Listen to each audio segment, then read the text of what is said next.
The president is talking about cargo clearance at African ports. A good example is the one in Lagos. You have that of Apapa, you have that of Tinkan, which happens to be the busiest, seaports in Nigeria. It has been of concern when it comes to cargo clearance. Ideally, this should take like 24 hours or 48 hours. But if you look at the present situation, it can take days, weeks, whereby to clear your goods, and that will add to the cost of doing business. And in recent times, that discouraged a lot of exporters and importers, and that's why they've taken interest in neighboring ports like Ghana rather than do business in Nigeria. Now, the president is talking about the need for to invest in that in that sector in maritime, and to ensure that some of these infrastructure that are being improved. You need to drive it with technology. Now, the president expressed intention to invest in port infrastructure and equipment to enhance trade facilitation. Idauza, what's your take on this? I think it's a very good move, hearing this from the #1 citizen of the country and the #1 citizen of the ECOWAS sub-region.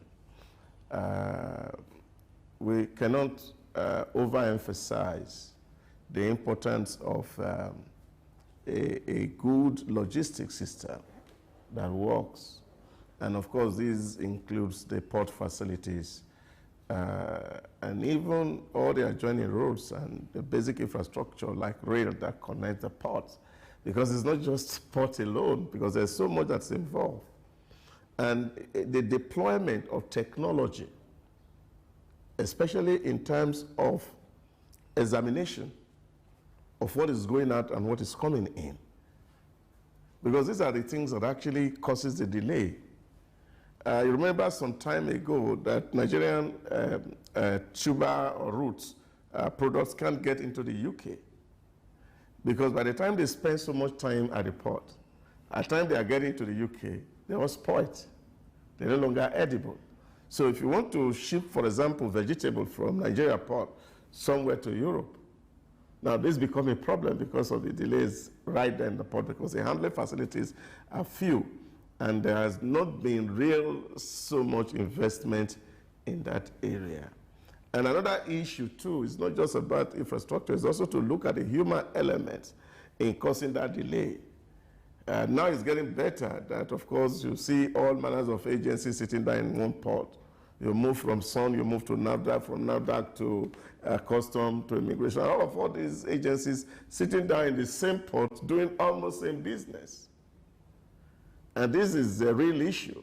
So we need to really invest. Apart from infrastructure, there also need to be a reform in port administration. So that if, for example, Custom looks at a particular container that is being exported or imported. Now, ADLA don't need to look at it again. If it is certain that we are using technology to drive this process, all that needs to be done is that this information is just shared. So the lead time is reduced. And then, of course, we can be real competitive, as Mr. President has said. But the way it is now, the infrastructure are not there.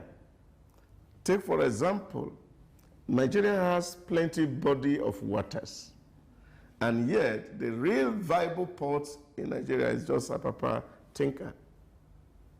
We should be able to do more dredging in the Niger area, in the Benue River, so that rather than all vessels coming here, of course, we divert them to other places.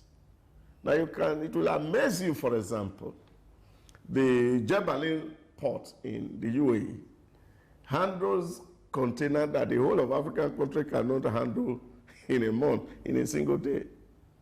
These are the kind of investment that one is required to be made into that industry and see how we can drive the process. We're talking about trade with other nations, but then, of course, these are trade enablers and facilitators that need to be on the ground for us to be able to really make a serious mark in that direction. That's great. I agree with you. I remember, the veteran lawyer, maritime lawyer Agbakoba, who did a research recently, has said the maritime sector has the tendency to generate over 7 trillion naira annually. and that has not been explored. There's a need to also, like you said, upgrade the facilities. This ports were built in the 60s, so the technology or the facilities are obsolete. There's a need to upgrade them. You can imagine, getting to the port and you're expecting that you're getting your cargo cleared in 48 hours, and it's taking days and weeks because you're resorting to physical examination rather than the use of scanner. You hear today that scanner is down, there's no internet and things like that. Then, by the time technology is being deployed, it reduces human interface, where at every point you have to do one agency or one officer or the other. But everything has to be technology driven, whereby with one single window you can access all the agencies, you input what you need to input and get your clearance done within 48 hours. And that's ideally, that's the way it should be. It is feasible and it's doable. It's and doable. it just requires some political will from our leaders to really understand that there's value that we can get and derive from that industry. And I'm also hoping that the Minister of the Economy should be able to oversee these processes and see Nigeria lead by example and other African countries follow. All right, let's see what comes out of that. Moving on, the chairman of the Association of Security Dealing Houses of Nigeria, Sam Onokwe, has advised the federal government to prioritize the solid mineral sector as a potential revenue source that can be protected from corruption. The word corruption, it's a serious one. Now, he's emphasizing on the need to explore, that sector to generate more revenue. According to research, Nigeria has over 40 mineral resources that can be utilized. But talk to us, why has it been so difficult to utilize this, to the level where we can get up the right revenue needed? And then the issue of corruption, he talked about it, the need to tackle the issue of corruption. Well, I think it's much more than the corruption issue. I really worry when people really put emphasis on corruption as the real basic issues. And I don't think it's corruption, so to speak. You see, the real issue is that we would need to create an ecosystem for this industry to flourish. Now, we need heavy investment in that sector. So government cannot pioneer it. So you will need a lot of private sector players to come in. Now we also need to hear from the other side of the private investors who are not even Nigerian themselves, or probably they are bringing in their money as FDI to come invest in that sector. What is really making it difficult for them to settle down? We can hazard some guesses. Take, for example, you're going to build a factory that is going to process goods, for example. Do we really have people here, skilled people who can work in that sector? Have we trained them? Not just certificate people, people with hands-on experience. Labor is critical. So you don't just come and build an industry. People are going to work in the industry. Now, are they bringing their money and also bringing people to come work in the industry? That's one part that we have to look at. Now, yesterday we also mentioned so much about the security image of our country. Do they see it as a safe place to want to build a factory and bring their money, and the money will be safe? So all these things are the real disincentive that you see within that sector, because it needs huge investments. It needs huge investment. And then, of course, we must be able to earn the trust of foreign investors by saying we are creating the right ecosystem for this industry to thrive. If it's within our power, we can wake up one day and say, let's just build a gold processing industry, build a precious stone processing industry. But that's not within our capability. And then, of course, you cannot also take away the issues of geopolitics, where your nation stands vis-a-vis other people who will be interested. Now, all these things are things that we will need to be looking at. And then, of course, like the president has said, Nigeria is open to everybody. And let's see how all the diplomatic shuttles of the president will result in this needed investment in the solid mineral sector. There's a whole lot of prospect. I remember in 2009 when I was in the UAE and I was talking with one of our friends, and he said, the Nigerian government came to make a presentation to the government of the UAE. And then, of course, at the end of the day, the government of the UAE said, oh, all the precious metal that is mentioned in the book of Revelation, they were all in Nigeria in commercial quantity. And he was asking, what's the problem? That's where we still are. And I think we just need to think a little outside of the box and see how we can free up the environment so that it can be friendly to foreign investors. Interestingly, the Minister of Solid Minerals, Dele Alaki, has given a direction here. He said the government is seeking partnership investment agreements with multinational companies to attract foreign direct investment and capitalize on favorable investment environment in the country. So like you said, FDI is quite important, and the minister is looking in that direction. Yeah, but you see, the thing is that the government must demonstrate by words and deed its value for the rule of law. Isn't that why the president is also heading to the Arab African Summit to also seek for? Yeah, I said that yesterday. We can go and talk to as many people as possible to bring in things. But you see, you are saying something to me, and what I'm saying is different.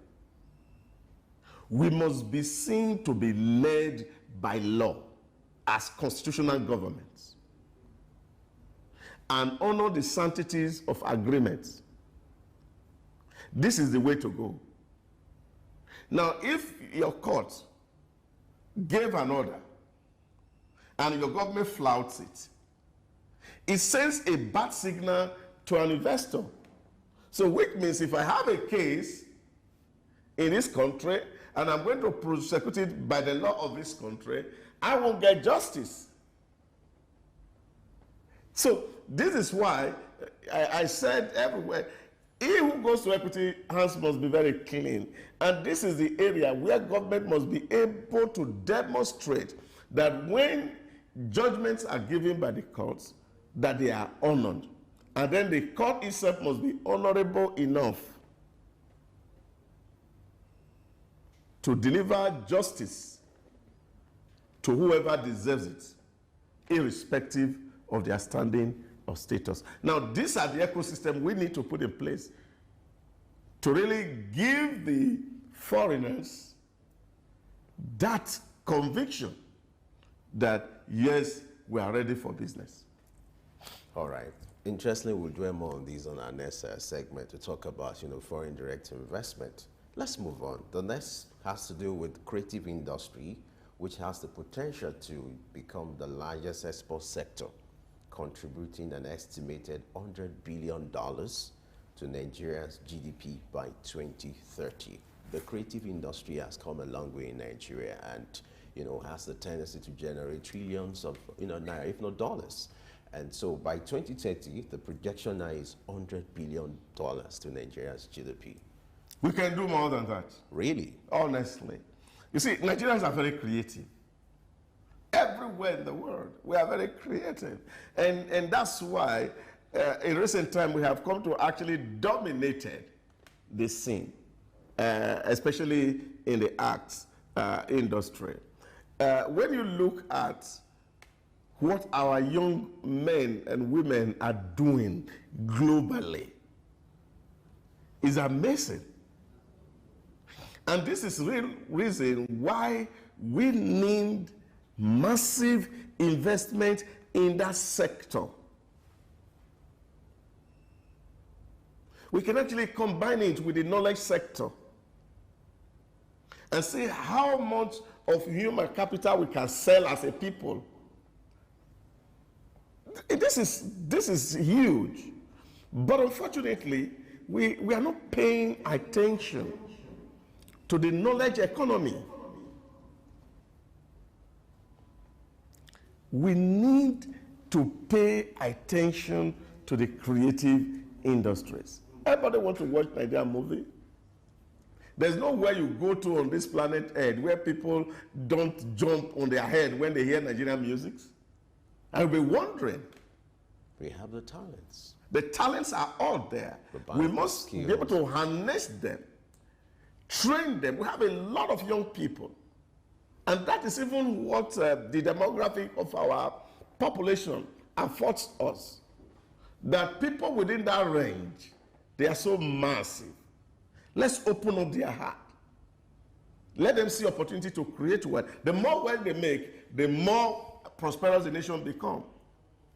So there is a whole lot that that industry can do, and the government needs to give it all the support that it requires to actually become the engine that will galvanize prosperity in the nation.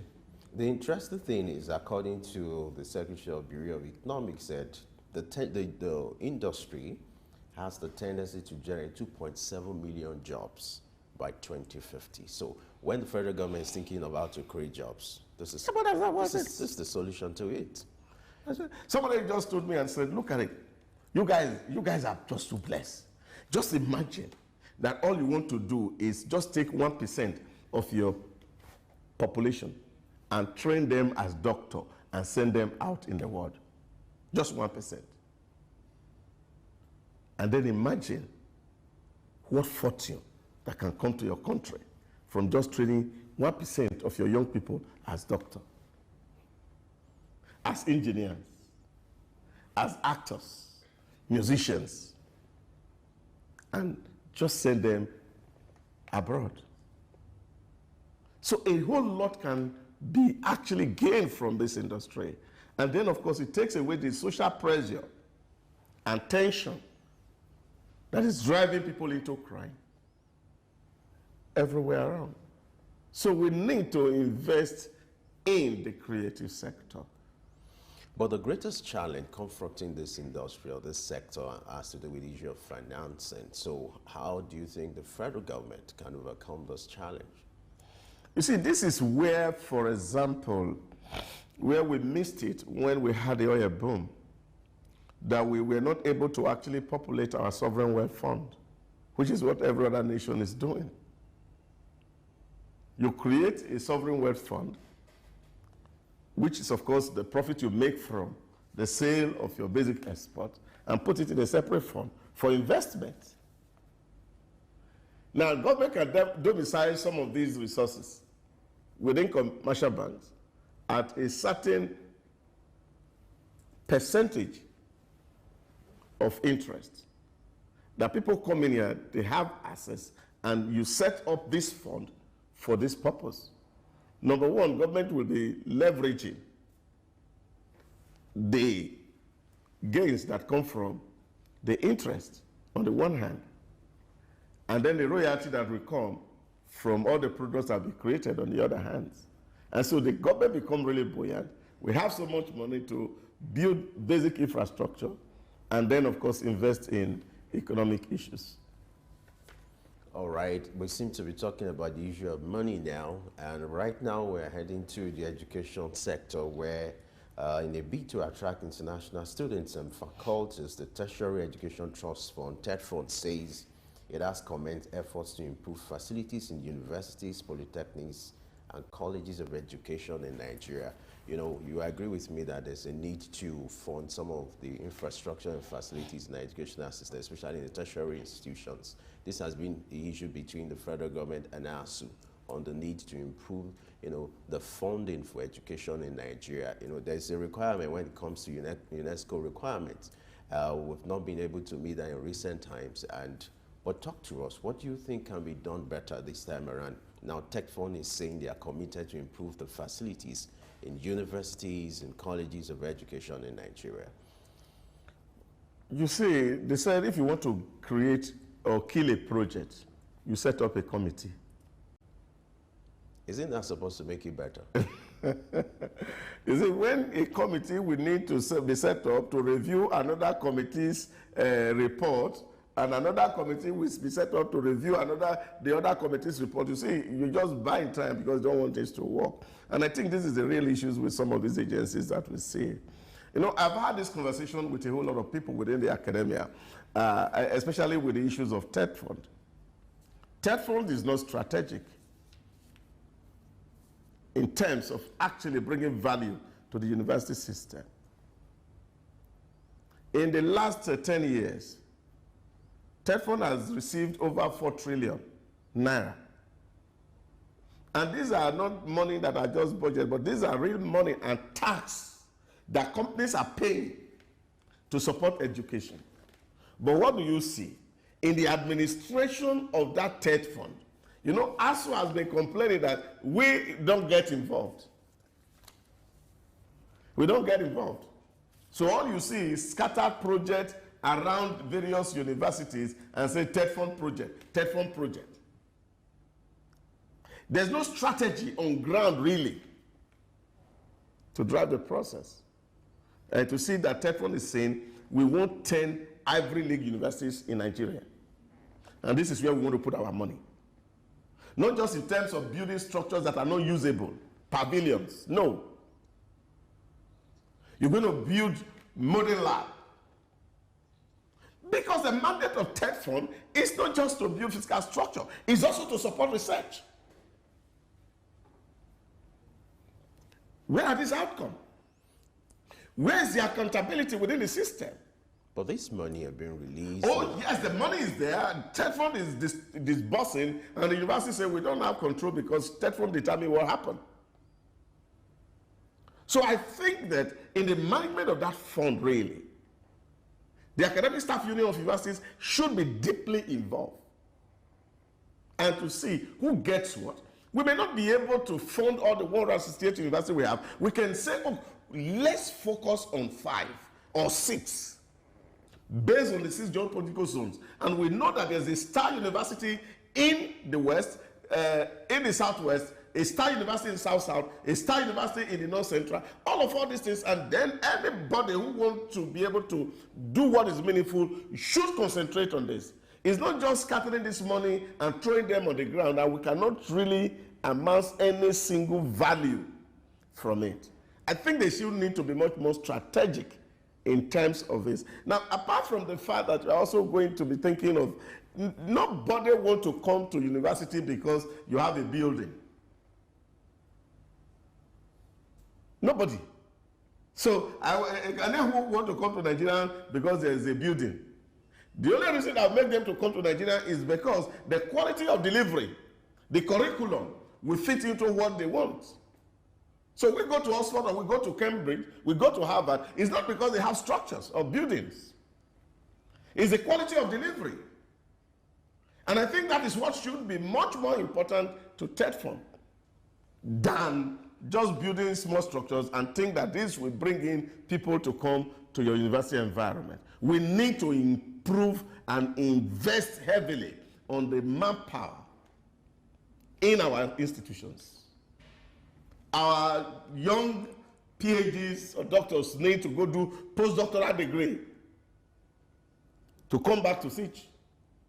And then, of course, they will be equipped with modern research tools to drive the process of national growth. And I think this is what is important. We need strategic institutions doing strategic thinking and planning to see how we can get out of where we are at the moment.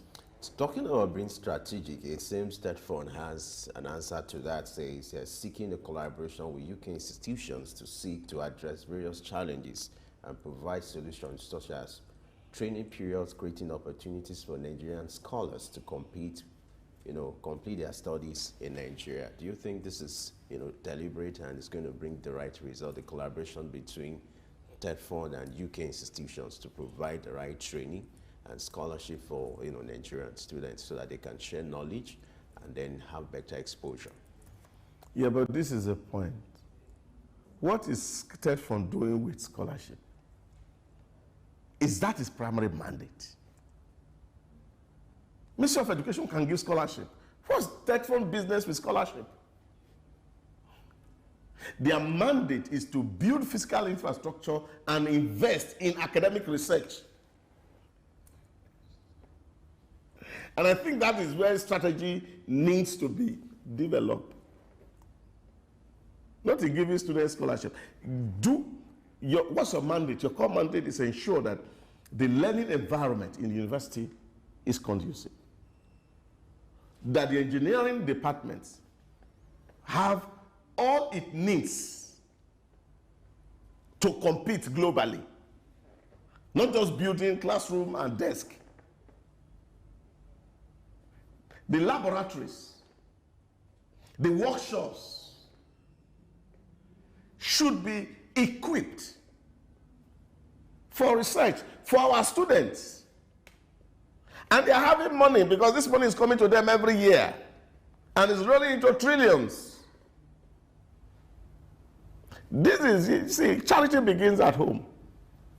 Not always looking for somebody to dash you something. We become like a beggarly nation. And I think the president has spoken to this several times. We are not supposed to be a pity because we have everything within us to do what we should do. But let's do what is right. Let the administration of the fund that is coming to TED Fund be transparent. The award process, so that people are not just awarding phony contracts to benefits of few individuals, whether in TED Fund or within the academic institutions. Let the disbursement of this fund be transparent. Let that be their primary mandate. And then they would have solved the problem for Nigeria.